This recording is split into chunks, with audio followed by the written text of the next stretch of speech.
Tonight's episode is a triple feature of creativity, resilience, and a little bit of mayhem. Just how we like it.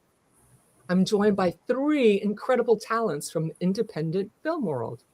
Aaron Hawkins, an award-winning filmmaker and actor with a flair for the eerie and intense. And my friend from the acting class, Glenn Moorshower, coaches us in. Pat Powers, a Chicago-based musician, author, and an actor whose personal journey adds deep emotional weight to his work. And Lydia Manson, a powerhouse performer, an icon in her own right, and a rising force in the horror genre. Together, they're behind the film that's upcoming, Hellsgate, a modern-day cult thriller that's already generating buzz and smashing crowdfunding goals. Let's dive in. Let's start with the roundtable. Let's start with, what does storytelling mean to each of you? And we'll go around. Aaron? Storytelling for me is my way of just telling a compelling story, whether it's on paper, doing stand-up comedy, or even with Hellsgate or any project that I do.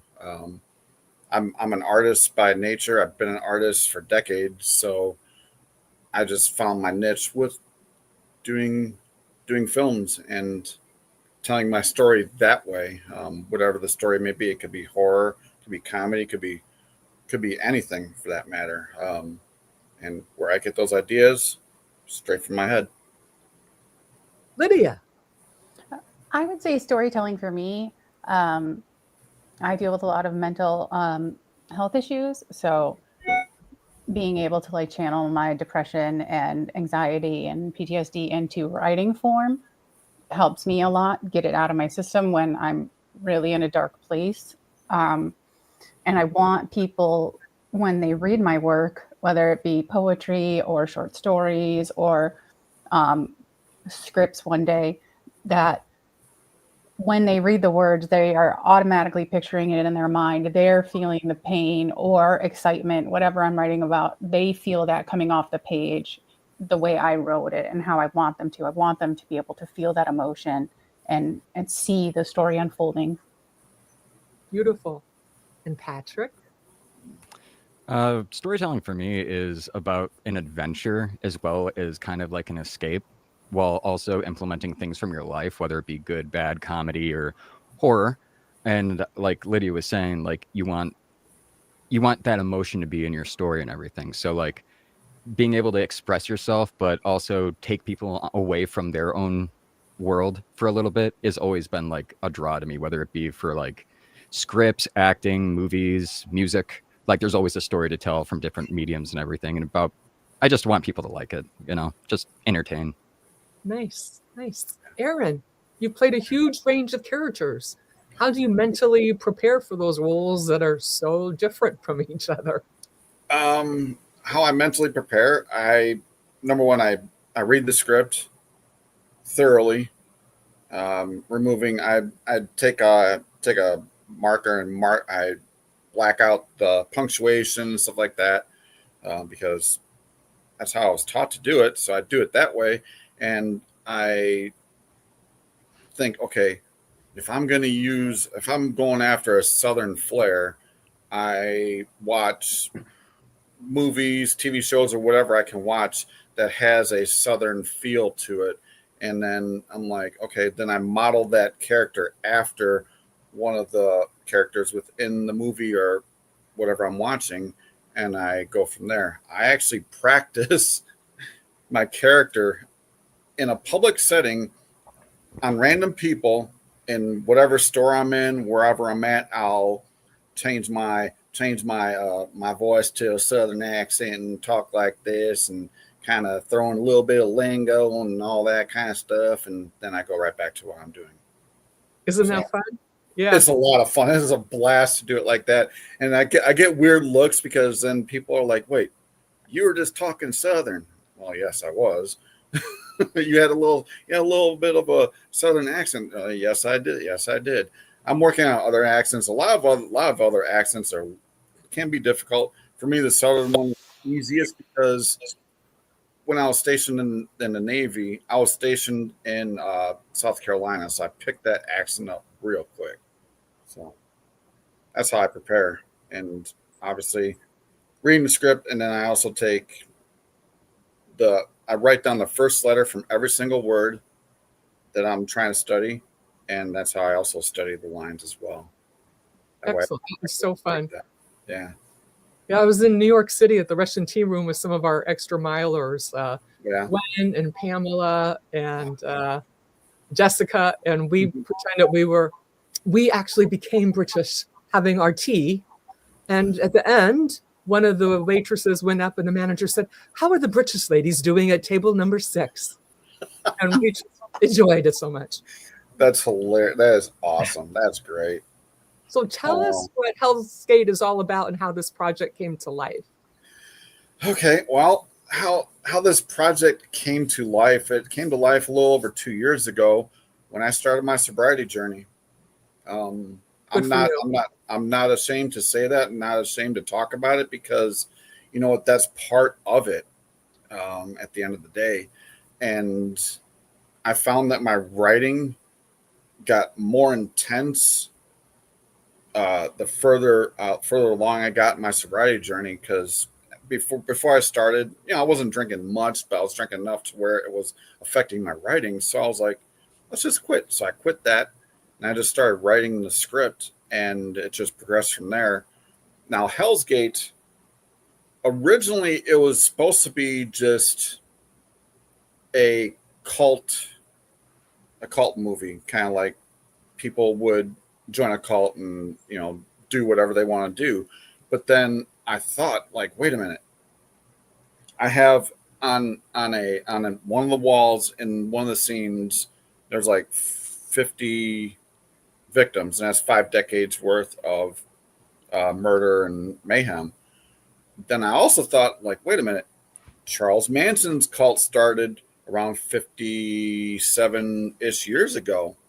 So that's where the link came in with that. And then it's just progressed from there. I mean, in fact, between myself and Lydia, the script has taken a deeper evolution with quite a few of the characters, the lead characters and things like that. And I'm absolutely like loving what I'm reading from Lydia. So thank you, Lydia, for doing what you're doing, because you're bringing to life the cult leader in this movie, and bringing depth to that character as well. Well, I don't want people to think that we're making a Charles Manson movie just because, you know, we have mentioned him. Like, Keith is not Manson. He's not trying to be Manson. No. It was just, you know, a fun way for us to connect it to something that people would recognize immediately and know, oh, okay, well, I know the story of Charles Manson, you know, but through my research, doing, you know, reading all about Charlie and everything, and it's like, you know, he's not so much as what the media portrayed him to be. So I think it's good to show, not you know, saying anything he did was good. You know, obviously he did some bad things in his life, but the way he was portrayed, I don't want our character Keith to just automatically have that portrayal. Like, people are going to be like, oh, well, he's going to do this because he's this person, you know, he's acting like he's this person. And it's like, no, it's not. He is a combination of several different cult leaders, just their ideals and ideas, certain phrases they've used. So we kind of created him out, you know, Aaron gave birth to him, and I just kind of clothed him. That is absolutely true, because even Keith's name, Keith Appleson, is a mashup of multiple cult leaders. Keith is one. I don't remember which cult he's tied to, but then you got Apple, which is, I believe, Applewhite, and then Son is Manson. So there's a little science behind Keith's name. And I can't take credit for that. My good friend actually loves watching true crime and cult Who type doesn't? movies. I know, right? And came up with that name for me. I'm like, thank you. So Patrick, how are you making the Hellsgate project come to life? I play Drew Hart. I am part of the cult, and I do activities that are kind of behind the scene. Can't talk too much about it. I've got a list of groceries. Let me put it like that. I've got a list of groceries that I got to go out and get. So can't talk too much about it, but you will see me. Okay. What was it like, Aaron, watching the crowdfunding campaign to Hellsgate hit its goal? it was awesome. I'm not gonna lie, it was really, really awesome. I was a little concerned, like everyone else was, but then once it hit, I was like, "Hey, wait, hey, we hit our goal," kind of thing, you know. So I mean, it was like kind of like shaking the rafters and that sort of thing. Talking to Lydia about it, and because we talk, gosh, we talk daily, almost daily. I mean, Don't sound so like disappointed in it. oh no, I'm not disappointed. It's awesome. I love it. It's No, it's great. fine because I didn't get a message all day, but whatever. He was nervous about his appearance on the Cynthia Manion. Probably. Yeah, I was great. worried. I was worried whether or not I should shave or not. So, and I didn't. We got a couple of fans out here to say hello to. Leslie, Yes, you want to pop Oh, over? Leslie. Yes. yes, Leslie Iverson. Yes, she's one of my closest friends. She lives north of me in Wisconsin. I'm not going to fault her for that. You know, that's fine. But And she was Keith? in.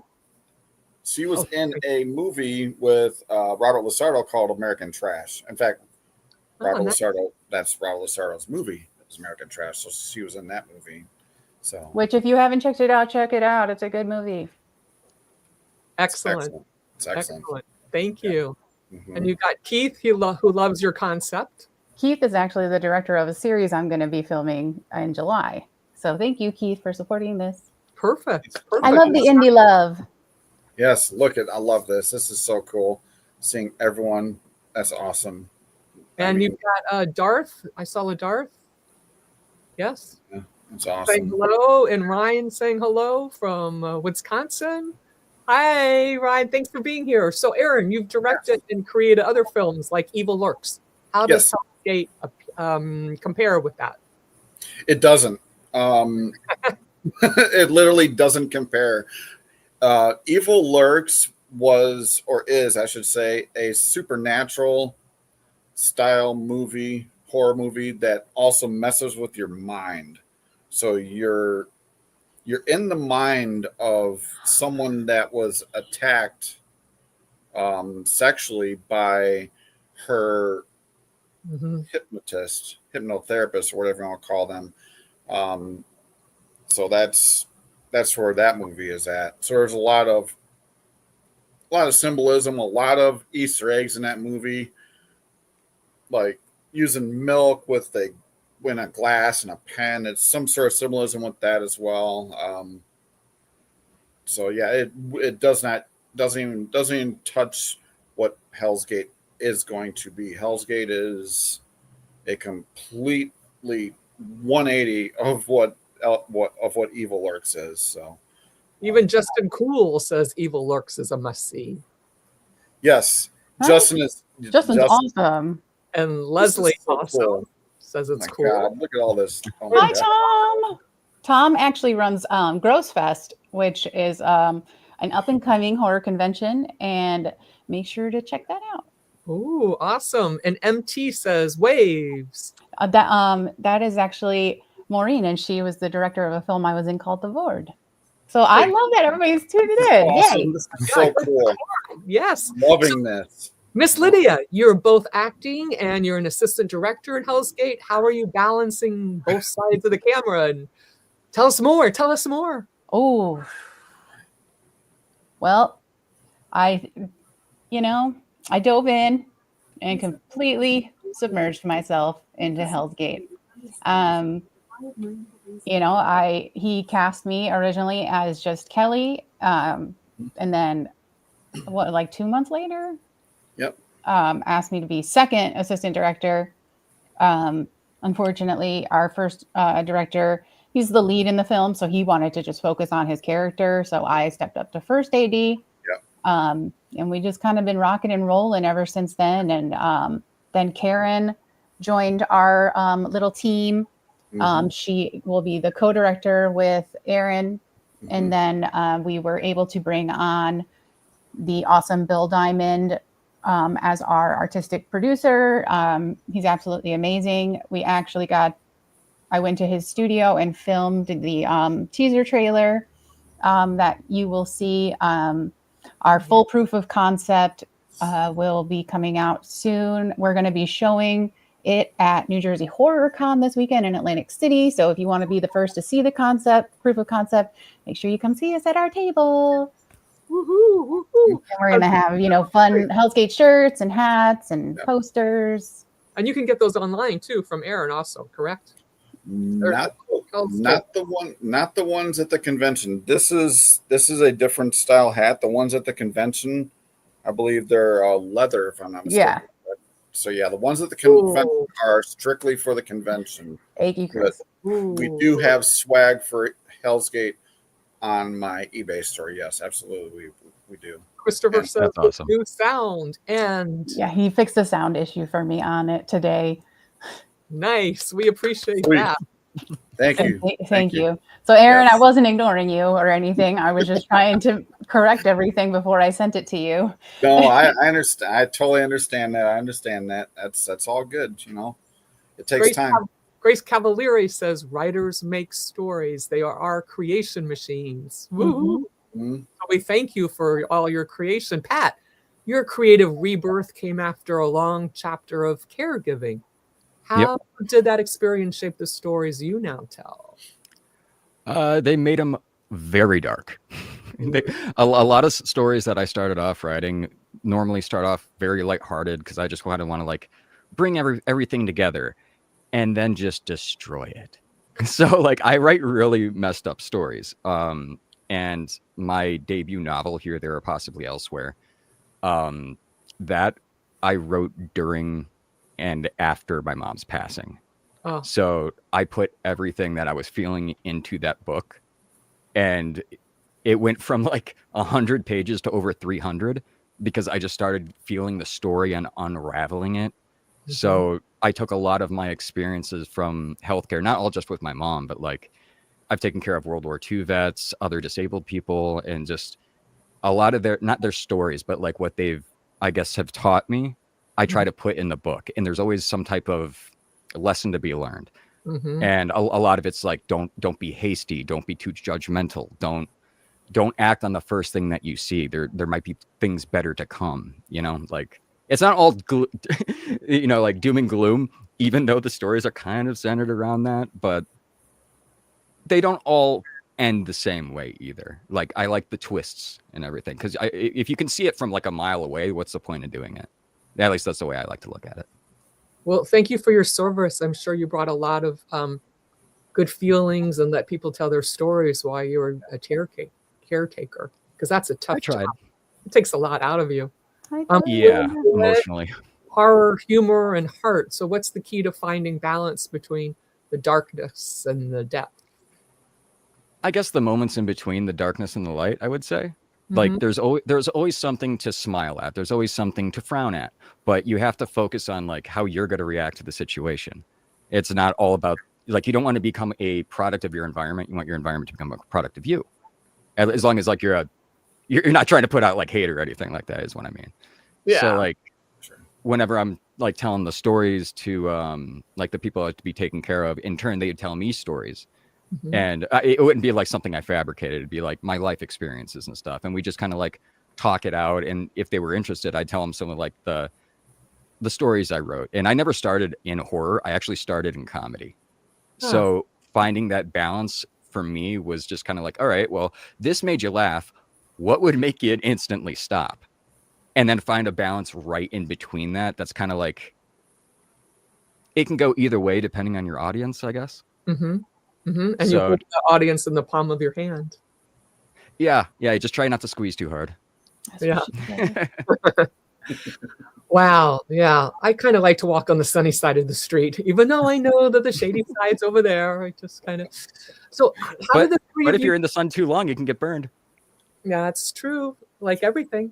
How did the three of you guys meet and start collaborating? You got a really good energy going on here. Man, I just bring really good energy wherever I go. I'm just kidding. actually, she's not wrong. She's not lying about that. That's the truth. I I can feel it with that face. She's I cannot recall how I got linked up with Lydia, but We've been friends on Facebook for like years and like Yeah. never, just like random comments, Yeah. once in a while, but like we had never actually had like a conversation. And then he chose me to be Kelly. I don't know Yeah. what he was thinking. it was, I don't know, when I see an actor, actress, whoever I want that I feel will fit the role, I'll reach out to them like, hey, read this script, and I think I said just pick a role that you want, kind of thing. No, you told me I was Kelly, Reggie or Kelly or something like that. Yeah, and which now because makes me wonder, like, is that really how you see me, bro? Like, no, because the way you had Kelly, I mean, I don't know if I should be insulted or not. no, that's a compliment. So yeah, and I met Patrick at his place of employment that is probably like 10 minutes from where I live in St. Charles, Illinois. Yep. So Yeah, just by chance. yeah, just talking about horror films, and if I could put Evil Lurks as Blu-ray discs in the store to sell as like a consignment kind of thing, and to just spawn from there. I was like, he gave me his book, I gave him a copy of the movie, and I was like, well, here, Well, you want to audition? what really drew it in was I won't go in specifics, but you were talking about a very specific death scene, and I'm just like, oh, hold on, let me put my work aside. What are you talking about? I must know more. ooh, Yes. tell me more. So, how do you want people to feel after watching Hellsgate? But wait, no one's seen Hellsgate yet. Eric, let's show the clip. Are you lost? Struggling in a world full of haves and have-nots. I am not normal. I never wanted to be normal. And here, you don't have to be normal. You don't have to be anything you don't want to be. We accept you. I accept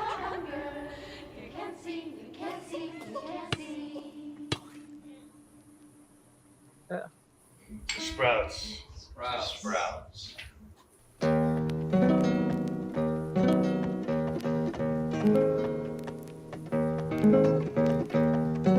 People say I'm no. Oof. So, what do you want people to feel after watching Hellsgate? We'll go around. Go ahead, Aaron. I want people to feel like, what did I just watch? And is my next door neighbor a cult leader?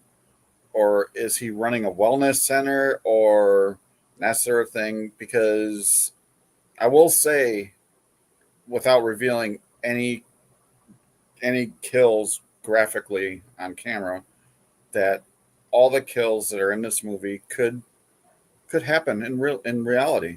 I want people to think, and actually, I want people to be also sitting on the edge of their seat, like, what's going on? What's going to happen next? Kind of feeling, because that's what I want when I go to see a movie of this caliber. I want to be grossed out. I want to be like, what in the world? Like, what is going on here? Like, holy crap, this is intense.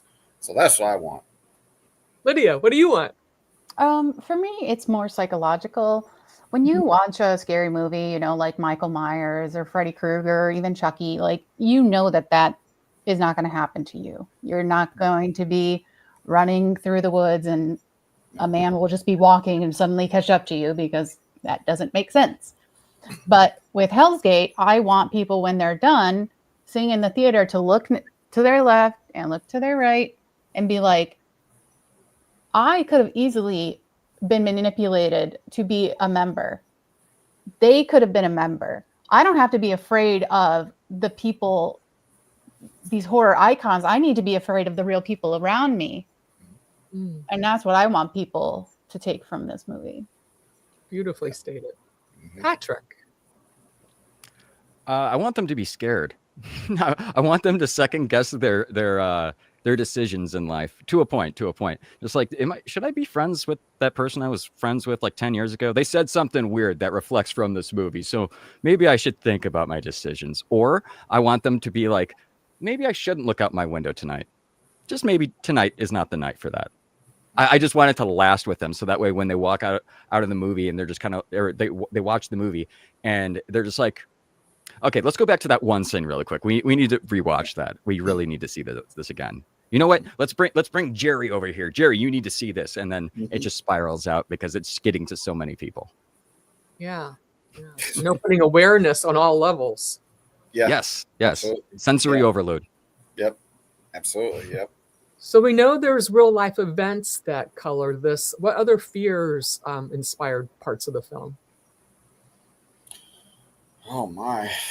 I feel like, is that just to Aaron? No, go right ahead. Go right ahead. Yeah, I was gonna say, like, the fear of just you feel different than everybody else, and like you're not going to be able to fit in with a group anywhere, because I'm sure, I know this is just like a personal thing, but like, I'll watch TikToks and stuff, and I see like these people that are getting married and they have like 6, 7 bridesmaids, and I'm like, people have groups of friends like that? Because all I know is having like one person to go hang out with, if that. I don't know that comfort of a big friend group, and I think a lot of people feel that way, but they feel maybe alone in it. So yeah. I just want people to know that no matter who you are, where you are, what you are, there is always a group for you that you will fit in with and that will accept you. You're never alone in any feeling that you have. It may feel like that in the time, but there will always be someone that you can talk to and be yourself around. You know what, Lydia, you nailed that, because you speak about the different side. Well, I grew up different. So like, I was born with vitiligo, which means I have different skin colors. I have 2 different skin tones all over my body, just everywhere. So I'm like a walking birthmark, I guess you'd call me. And I was bullied and ridiculed and all that stuff in high school and all that, and all this and all that. And I think, and I would observe a lot in school. So I was always the quiet kid in high school that would watch and observe. So that kind of lends to my artistic side, because I internalize a lot and then I put it out there on whatever medium I'm using, whether it be designing websites, writing scripts, or even designing artwork or anything like that. So that's where my different comes from. And also I design my own tattoos. So, there's that. Leslie really feels what you had to say there, Lydia, and Christopher's clapping for you. Patrick, do you want to take it? Hi, Christopher. Oh, well, I already said hi to you, so I take it back. I said thank you. I said thank you for fixing the sound. So, I mean, we're good, but no, thank you for watching. And Leslie, I would stand up for you. I was never asked in my entire life to be a bridesmaid. So I will stand up with you if you ever get remarried or renew your vows. I got you, girl. Patrick, so what are your favorite horror movies or inspirations? Oh man. Okay. For slasher, it'd probably be like Scream. I love Ghostface, but if you're going classic Michael Myers, that one's really hard for me. I love all genres of horror, but just to make it more simplified, I like psychological horror. I like things that make you think, because you don't see what's at the end of that tunnel. Is that a light or is that a train? You don't know. You have to keep going until you find out. So I think that's the simplest way that I could put it. But I gotta say, I'm absolutely in love with the movie 28 Days Later. Ah, So that's one of my favorites. But slashers, just anything that makes you think for a little bit is really what pulls me in. So nothing that's like straightforward in your face, like, oh, this is exactly what it is from A to B. Aaron, your favorite horror movies or inspirations? Oof, there are many. As a kid, I started watching horror films such as Poltergeist.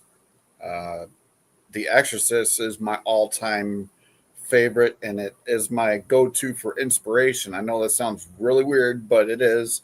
Being that I watched so many horror films, I am desensitized to the genre. Like nothing phases me anymore with them. So that's probably why I wanted to have some crazy extreme kills in this movie. Um, and there are some, that's for sure. But and those are my top two horror films. But more modern day, I would say I don't think it's classified as a horror film, but it's called the Purge. That's an excellent movie, and I love The Nun and the movie Ma. Those, uh, if you haven't seen those three movies, there's a bit of back and forth with The Nun. People love it or hate it or whatever. I loved it because of how it was filmed and just the creepy gothic nature of actually The Nun too was just amazing. I went to a Jesuit. I went to Georgetown University, and I never walked up or down those exorcist stairs that were right there. Never. All the way around. Never. Never, never, never. Just in case. Yeah, do you want to answer that one? Favorite horror movies or inspirations? Or you're just loving this one at this time? Me? Yeah. Oh, okay. I just want to make sure. I picking up on like what Patrick said about like psychological horror, I particularly like that. And some of my favorite horror films are like old black and white ones. So, whatever happened to Baby Jane? Because, you think of that movie and it's like, it's classified as a horror movie. There's one death in it. Technically, there's one kill and you barely see anything. It's the same thing with Funny Games. All of those kills are off screen. So you don't see any of it. You just hear it. So your imagination takes over. And now you're like, what could possibly be happening to them that they are making that sound? And to me, that's a lot scarier than seeing it right on your face, right on the screen. So I like things like that. And then I don't know why I can't think of the name of this movie, but it's an black and white movie, little girl, and she's actually the murderer, and she kills two people in the movie. And again, you don't see it. And The Bad Seed, there we go. I don't know why I could not think of that, but the original Black Seed is absolutely amazing. It's this little blonde girl with braided pigtails, and she's killed a little boy. Spoiler alert for anybody who hasn't seen this in the last 60 years or so. She kills a little boy because he got a medal and she wanted it. And then she kills the handyman at her home because he found out that she did that. And it's just like evil can be in the most sweetest of faces and you don't even know. And to me, that is scarier than anything else that you could create. Yeah. So, Aaron, you're all into horror. What drew you to horror as a genre? Oh my goodness. I could pin it on my two ex-wives, but I won't do that. Honestly, I would say going back to my childhood with watching horror films as a child. That's what drew me to horror films. And oh gosh, I don't remember his name, but I think he wrote the movie Ma. Again, I'm going back to that movie, and I believe he does comedy also. So, but I love comedy, but I also think horror. I think it gets you thinking more. like just like Lydia was saying, about people next to you in the theater and stuff like that, and it gets you thinking more, I think, rather than just a mindless, like, I won't say mindless, but for lack of a better term, mindless laughing at a joke or whatever the case may be. I think, yeah, that's what has brought me to the horror genre, and my family is still trying to figure out why, and they've been asking me, Aaron, when are you going to write a comedy? Well, I have written a romantic comedy, but I have not filmed it because I just went off. I took that exit into Horrorville, and here I am. You found your niche. You found your family. Yeah, I found my niche. Exactly. Yeah. Lydia, what's the most surreal moment you've experienced so far on your creative journey?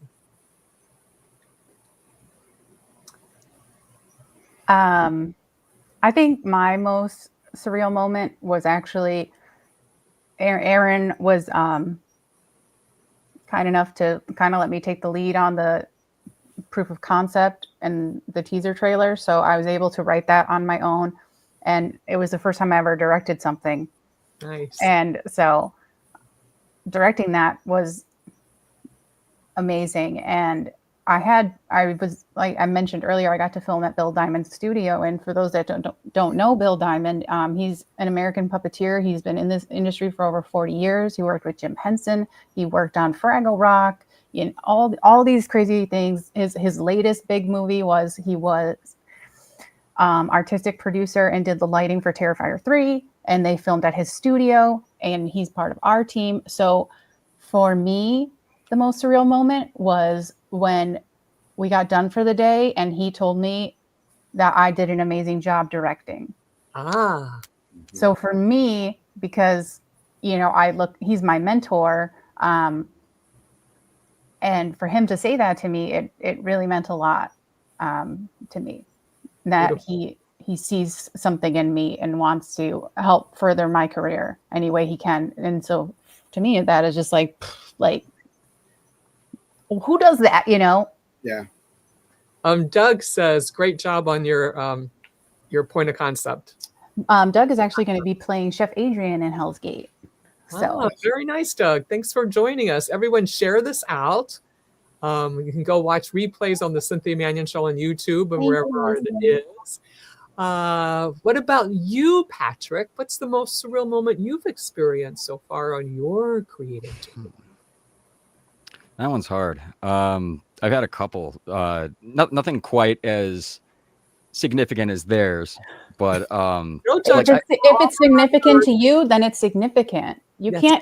Don't compare your life to somebody else's highlight reel. It's so hard.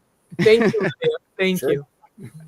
But I had somebody come and buy my book, and they told the person that sold it to them that it was the best book that they read all last year, and that was just like, that was enough to get me through the week. Awesome. What book was that? Where can people find it? It's on barnesandnoble.com. It's called Here, There, or Possibly Elsewhere. Yeah. It's psychological horror. I was looking for it. Yes. I was looking for it on Amazon. I forgot about Barnes and Noble for a second. My bad. I had it on Amazon for a little bit, but I took it down and redid the cover because it was more fitting to the actual book. I kind of rushed it the first time, which is a mistake I made. But other than that, I would say, like, my music career, I've played with a lot of people that I never thought I would have played with, like Jeff Young, formerly of Megadeth. Who was it? Lucky Boys Confusion opened for my band a number of years back. So, like, it was just like you meet so many different people, and like to be able to like gauge it on like what really stands out the most it's so hard. But there's been a lot. Awesome. So if Eric can pop up Patrick's YouTube station, people can reach out to him there just for a little look up for the book. And Here, There, or Possibly Elsewhere. Mm-hmm. Awesome. One scene in Hellsgate that really pushed you artistically or emotionally, Aaron, in your writing? Oh, my gosh, all. Oh man, that's a tough one to pick one particular scene. I would probably say how my writing style is where I like to have an intro kind of scene-ish kind of thing, like a scene or two, and then it goes to like the beginning credits and it goes into the movie. So I would say that beginning scene or two kind of was it for me because it was like an intro, but it was just so just juicy and dynamic and that sort of thing that kept me driven to write even more and more and more and just continue. I can't tell you how many times I was up till 2 o'clock in the morning just writing away and having like music videos on YouTube on my TV in the background. So I'll just look up and take a break for a few minutes and then go right back down and that sort of thing, just that kind of thing. The creative juices just flow whenever. Like I can look out my window and come up with a basic scene and just get inspired just by what I see in my daily life. So Isn't that fun? Doesn't that just get you going, your fire, your passion, your reason to get up in the morning because you're like, and we got a shout out to Alan, who's watching from Las Vegas, baby. And Alan, thank you for sharing it out. We appreciate that so much. Thank you. And Otis. Otis is going to be playing Keith in the film. He's our lead. Yes. Woo-hoo! As you saw him give that amazing sermon in the teaser trailer. Nice. Okay, I'll spit it out, Otis. Hello, fearless leader. So anyone, how do you mentally protect yourselves when you're working on intense material? If anybody knows how, I would love to know. I've gone to so many dark places these last few months. But I don't know if it's just because I'm predispositioned that way, or if it's, the research I was doing, going down several different holes and finding out like things that just like blow my mind, and, trying to put myself in the shoes of people who deal with like serious issues going on, and to try and convey their pain onto the page so that, maybe that doesn't have to happen to somebody else. So for me, I don't know how I protect myself. I haven't been able to yet. Do you have a ritual or something you do when you finish it, like so that you can cleanse yourself and step out and go, like, Glenn, that's old, that's new, goodbye, and meditations maybe, and you got to cleanse that out of your body so that you don't take it with you when you go to sleep at night. I should, but unfortunately, no, I don't. Sometimes people are like, well, how'd you come up with that? How are you acting that way? And I'm like, because don't you realize I'm acting all the time? Like, I don't show you guys the real me. I'm like, because that is for me. So I am acting all the time. So I don't even know how I would take myself away from that, because I'm so used to it now. It's second nature to me. I don't even have to think about it. So, but you are operating from a place of truth. I think there's truth in the center of everything that anybody acts or writes or says, no matter how much they deny it, because in order for you to even continue on with those things, you have to know at least some truth for it. So yeah. Well said. Yeah, absolutely spot on. Yeah, that's good. Yeah. Patrick, what about for you? How do you protect yourself? Otis, you can't take that shit to bed with you. No, you gotta wash it off. Jump in me and Otis lean on each other a lot. I will say that I've become great friends with Otis throughout this process. We actually run a mental health podcast together, trying to break the stigma surrounding mental health. So Otis has been a great help with me. And I'm sorry, Patrick, I did not mean to take that away from you. No, you take all the time you need, especially for that. I love that. Thanks So- for listening. Hi, Chuck. Thanks for joining us. Share it out. Yeah. Woo, woo. Lydia's is dropping beautiful pearls here. So, Yes. What I'm here for. yeah. Thank you for being here. Mhm. Mhm. Patrick, how about what's your biggest challenge on the set of Hellsgate? How do you like come up with your music and what you're doing? Well, with Hellsgate, I'm just trying to like get in the mindset of a cult goer. So that's a little hard. But I knew people who actually were and stuff way long ago. I used to have a podcast and I interviewed somebody about it. Uh-huh. But yeah, I'm trying to take a note from that of like how they went about it, but also putting in like how my character is supposed to be. So I'm trying to like develop that concept in my mind of how, okay, how do you portray this, but also act in this fashion, if that makes any sense. And I think I'll leave it at that for when it comes to Hellsgate. As for the music, it sounds weird, but I turn off. And like I've told all my friends this, like I just don't think. And that even comes to like when I'm playing, because I've been playing for 23 years now. I started when I was 10. And to me, it's more of like meditating. And to me, that in a way lets me get out all my anger or angst or depression or what have you. It's another way to talk without saying words. And it's just the vibration of the music. And most of my music doesn't even have lyrics to it. It's just guitar work or like piano and stuff like that, just so that way you can kind of feel more of what the musician is trying to express rather than hearing them talk. Because a lot of artists don't know how to express that because they're either afraid of being judged or they don't know how to come off in just the right way without somebody taking it the wrong way.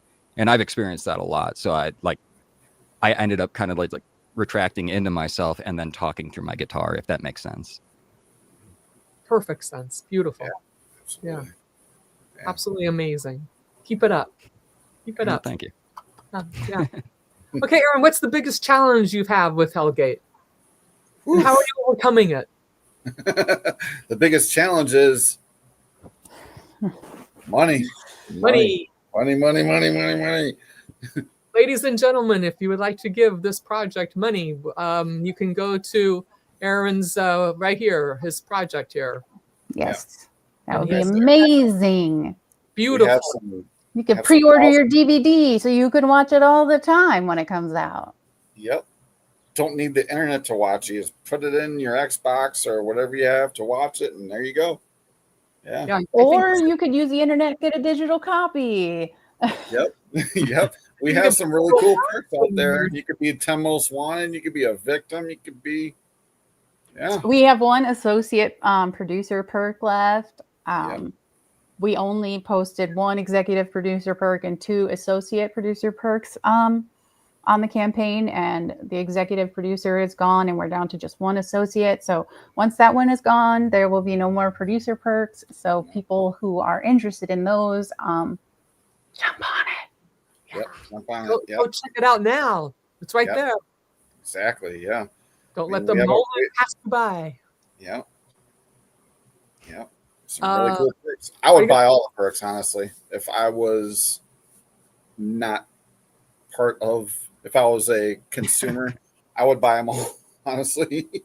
I'm So, just going to steal it from set. I mean, I'm just going to borrow it from set when we're Yep. done. You mean, oh my. Yeah. That's, oh, I'm going I steal something from every movie I've done. Oh, no. Like something little that Okay. nobody would notice missing. Like one time it was a piece of rope that they used to tie up one of the people. When I did Reunion from Hell 2, it was a Christmas slasher that came out 2.5 years ago. I just want to point that out. It did not, it wasn't chasing Terrifier 3 status with doing the Christmas slasher, but I kept one of the ornaments off the Christmas tree. So I just like grab little things here and there. Nobody misses them, but it my little memento. Yes, Doug says meet you this weekend in Atlantic City and grab some great merch. Mm-hmm. Merch you can only get at the show. Oh. Only. It will Well, not be thank you, available Leslie. anywhere else. Exclusive. so far. Do you Exclusive. have? Are you working on a blooper reel? Do you have favorite behind the scenes clips and stuff you're putting together? I would love to do a blooper reel. Every movie I do, I'm like, I'll do something stupid just to make people laugh. And I'm like, blooper, but nobody's ever recording because on indie sets, it's all time is money. And, okay, we did our 3 wide shots. Let's do our 3 medium. Let's do our 3 close-ups. We're done. Let's get out of here. There's no time for that. So I'm making sure we have a blooper reel. Yeah. Oh, no. Yeah, See, phone a friend. Bring them in. That's not how I film. I turn the camera on and make sure the sound is good, and then I'll just let it roll, and then I'll yell action, and then they'll do their thing, and then I'll let the camera roll way past the time that the dialogue is obviously done, just to see what's going to happen, because you just never know. I did that with the Evil Lurks, and I captured something that I actually used in the movie. So you just never know what you're going to capture. And it's a good way to capture funny moments, bloopers, and that sort of thing. So there you go. Yeah. Well, if you ever need me to do something stupid, just say it. I'll do it. Okay. I literally mooed at 3:00 in the morning on set. Because everybody was like getting grumpy, because it's 3:00 in the morning. We're still rolling. And I'm like, man, how are we going to get through this? Like, and I'm just like, I just started mooing. And then everybody, started laughing and we got it done. I was just like, I would go up to the DP right next to his ear and I'm just like, and he's like, okay, I'm good. I'm like, I could keep going. Excellent. Yeah. Aaron, you've worn multiple hats: actor, writer, director. Which role feels the most natural to you? Oh my goodness, the most natural would be the actor role. I love being in front of the camera, but I also do like creating. I like creating things. So whether I'm creating in front of the camera or behind the camera, but my love is in front of the camera. I don't know how I got behind the camera doing all this stuff, but it was probably my mentor in California, a good friend of mine that I went to high school with. He's also a filmmaker. He got me into doing the behind the scenes, all the writing and stuff like that. But my first love is always going to be in front of the camera, always. Excellent. I hope you get to meet him in person. You have to go to California. Yeah, I have to go to California for that. But again, I went to high school He can come with see him. you in Atlantic City. Heck, call him. Yeah. This weekend, Showboat Hotel. Perfect. Southwest has a special. Yes. Lydia, you've got all the hats going on. What's your favorite hat currently? So Doug and I, we played detective partners. We kind of made like our own blooper reel. We were just like goofing around before we were filming our scenes. So we like had our guns up in the air and our backs to each other. And I was like, oh, I'll go in. And I'm like, I run into a room and I'm like, clear. So we just like kind of did our own funny little blooper things. So thank you, Doug. Not that I forgot. And Maureen, I can't tell you what I swiped from the board because that would ruin all of the fun. But you didn't notice it missing. And I technically am included on the Indiegogo because you can get a signed 8x10 of me. So if anybody wants that, picture may vary. Pop up Lydia's Instagram, or what do we have for Miss Lydia here? There we go. I am still not comfortable as an actor. Writing I've just started that recently. I enjoy writing. Directing, that was the first time. Assistant directing, I assistant directed my first film over the summer, which was the film Doug and I worked on. It's called Camera X, How to Kill a Pedophile, and that'll be out later this year. And I liked doing that. I like being organized. People always kind of give a little chuckle when they see my binder when I get on set, because I have everything, like everything's flagged, each page is broken down into eighths. I have everything, so I can tell you exactly where we start and finish when we're recording. And I like that part.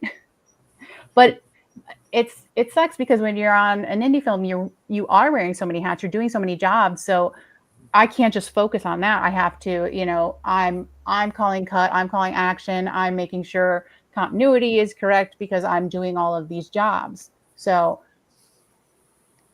but I think if I could focus on like just script supervisor or something like that, I would like it. Yep, you got it. Okay. Patrick, musician, actor, what hat do you like the best? That is even split around all of them. It just depends on the projects that are going on. Like, I've written so much. I've acted in a lot of things that are uncredited, voice work, like voice actor work. That's where I started. So it really just depends on the gig, really. Like, I'm up for all of it. All of it to me is, if you funnel it down, it's all just acting. I'm acting on the guitar. I'm acting like I'm telling a story. I'm just doing my thing. So it all comes down to acting. So I'd just say that. Perfect. Aaron, what advice would you give to other indie filmmakers or creatives chasing a dream? Oh, well, I wouldn't necessarily call it chasing a dream. It's obtaining your dream, achieving your dream. Um, Getting your dream. yeah. What does Mr. Glenn Morshower say? He didn't go to California To pursue an actor career, he went to have an acting career. Exactly. Have your dream. Exactly. So I'm having that dream, and that's what I would say to all of them. Anybody getting into this industry. This is not a sprint. This is a marathon. You will run into all kinds of different things. You just have to know how to roll with the punches and just adapt and overcome. And I think my military background has helped me with that, and in certain instances. So yeah, that's what I would tell everybody is all that, and just go for it. If you feel compelled to film, just go for it. Grab your camera, grab your phone, whatever you got, just use it, because at the end of the day, um, it's going to be you that is going to be in your own way when it comes to creativity and that sort of thing. Like, I go back to Evil Lurks.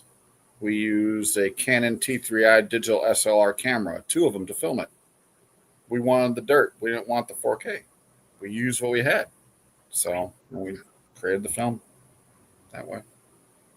What's next after Hellsgate?